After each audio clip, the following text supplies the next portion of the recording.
Purify and Angie Tucci, Jungle Fever. You Italian? Yeah. What else would I be? And you don't like to be called Angela? Angie's fine. As a classic Spike Lee joint, this film was a pretty bold statement when it was released. Unlike most of the couples on our list, Flipper and Angie's relationship was a passionate affair. Flipper was married to a black woman when he started romancing Angie, a younger Italian-American woman who starts temping at his office. You've never been to Harlem? No. I never met anybody from Harlem. From the start, their relationship is hot and based on sexual attraction. But it's also doomed from the get-go. I can't even believe you brought her stringy hair ass up here to eat. Oh, let me tell you something. First of all, Miss Al Why Sharpton, don't you don't parade have, your- it's not your business Why don't you parade who your I white bring in women here. around? Over the course of the movie, they deal with a range of adversities, ranging from racism to addiction and rental discrimination, in addition to the disapproval of their families.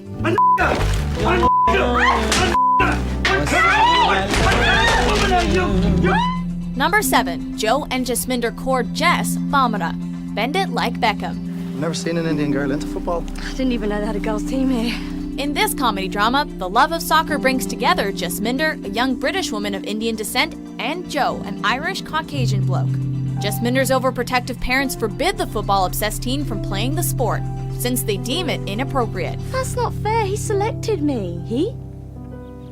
She said it was girls. The coach, Joe. See how she lies? I don't want you running around half naked in front of men, huh? But Jasminder is headstrong and joins the team that Joe coaches, after which they ultimately fall in love. I don't need you to feel sorry for me.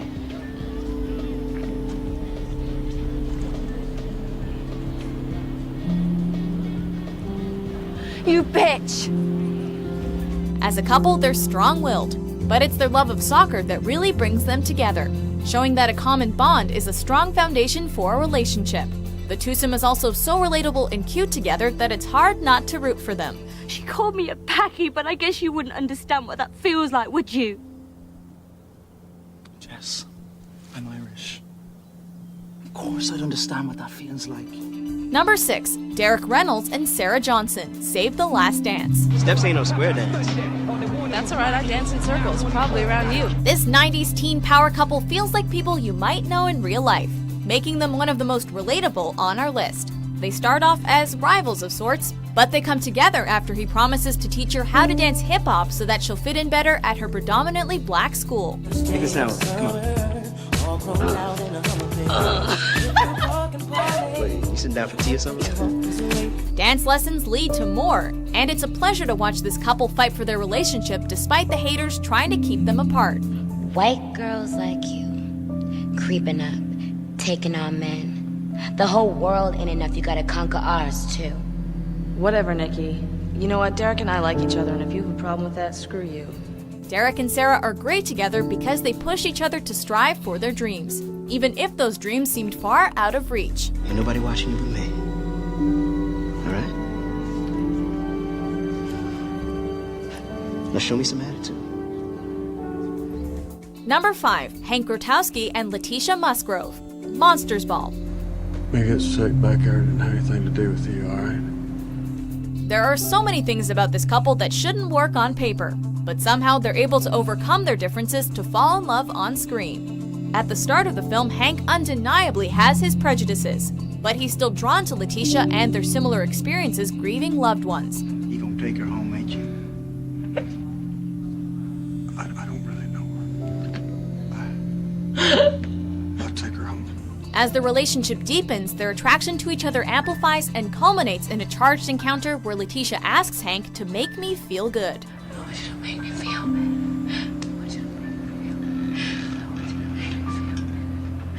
I want you to make me feel good. Together, they're sensual, flawed, and feel very human, the latter being a quality that's not always found in Hollywood romances. Halle Berry went on to win the Best Actress Oscar for her raw portrayal of Letitia. My name is Letitia Musgrove, and me and Hank is Most historically accurate, but it did do a good job of bringing attention to these real-life historical figures. Pocahontas, a Native American, defied the conventions of the day when she fell in love with John Smith, an Englishman on a mission to find wealth in the New World. I'd rather die tomorrow 100 years without knowing you. The story only scratches the surface of the horrors of colonialism, but it does make a compelling case for love being about sacrifice and trust as two key components of Pocahontas and John's relationship. If you kill him, you'll have to kill me too. Daughter, stand back. I won't! I love him, Father. In the film, their love overcame life and death circumstances, which is something not many couples are able to brag about. No matter what happens, I'll always be with you. Forever.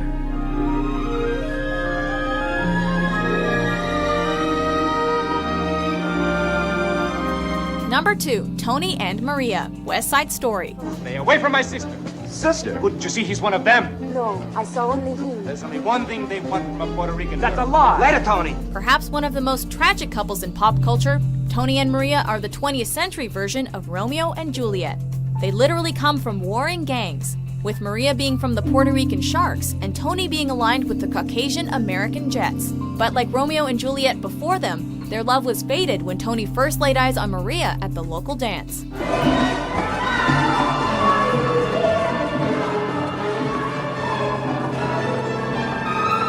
From there, their relationship progresses at lightning pace, with them symbolically marrying each other before Tony's ultimate downfall.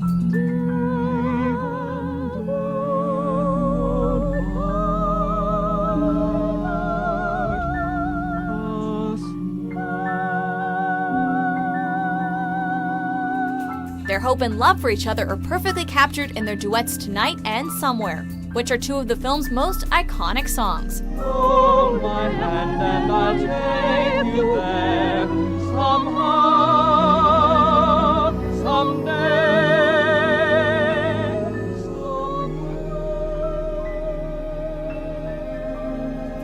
Before we unveil our number 1 pick, here are a few honorable mentions.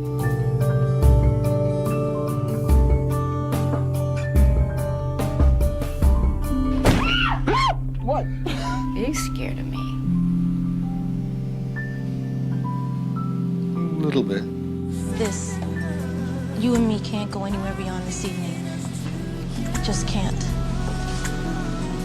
Oh, then you should have worn a different dress. Number 1, Dr. John Wade Prentice Jr. and Joanna Joey Drayton. Guess who's coming to dinner? Mrs. Drayton, I'm medically qualified, so I hope you wouldn't think it presumptuous if I say you ought to sit down before you fall down, I mean. He thinks you're gonna faint because he's a Negro. Controversial from its inception, this film was produced at a time when interracial marriage was still illegal in 17 U.S. states. Caucasian and upper-class Joanna brings home John, a widowed black man, which makes her liberal parents question their prejudices and their beliefs on race. I love your daughter. There is nothing I wouldn't do to try to keep her as happy as she was the day I met her.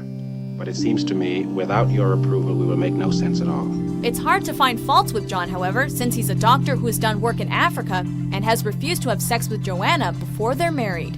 How deeply are you and John No, I have no right to. How deeply involved? Do you mean have we been to bed together? I don't mind your asking me that. We haven't. He wouldn't. This means that her parents' only true objection to him is his race.